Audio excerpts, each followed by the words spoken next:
خواننده مؤسسه تحصیلات میانه عمومی رقم 20 نهیه واسه تخمینه عبدالعلیم در davri ویلایتی озмуни чумхурияви فروغی سبخی دونای کتاب است در منطقه کلاب اشتراک ورزیده از روی نمینات ادبیات معاصر سازوار جای افتخاری گردیده است.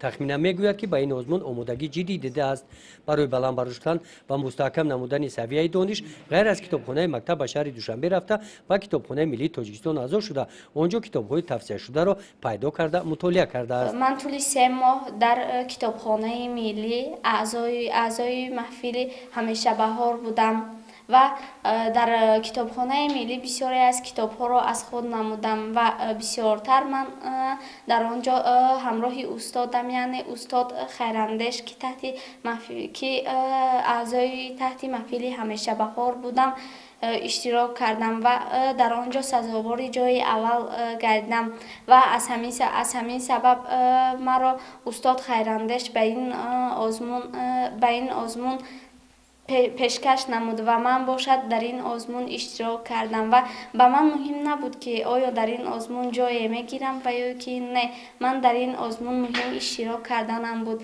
و در این ازمون به نهایت به من روحیه بلند داد و این ازمون به من روحیه داد که من توانستم که از آثار ادیبان معاصر بهره‌ورد گردم و از همین سبب به نهایت منتداری خویش را بیان مینمایم. برای مطالعه کتاب‌های بدیعی و آمادگی با ازمون در عائله والدانش هم به تخمینه کمک نمودند. آنها هم به کتابخانه رو آوردند که این ذوق تخمینه رو بازم بلند کرد. چون این شرایط مساعد و تامین کتاب‌های بدیعی را والدان فراهم آوردند. محض همین ازمون بود که شوق و هوس من زیاد شد به کتابخوانی. دقت مرا جلب نمود برای کتاب خواندن و بسیارتر من از آثار ادیبان معاصر بهره‌ورد گردیدم. در این خانه اعضایان عائله در پیروی به تخمینه کتابخوان شدند.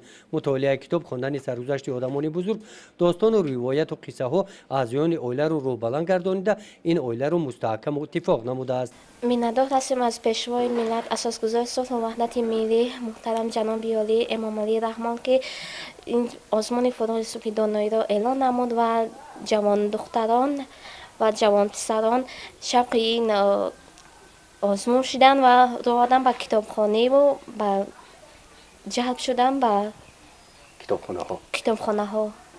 تخمینه میگوید که از اشتراک در ازمون ها برای او غالبیت مهم نیست.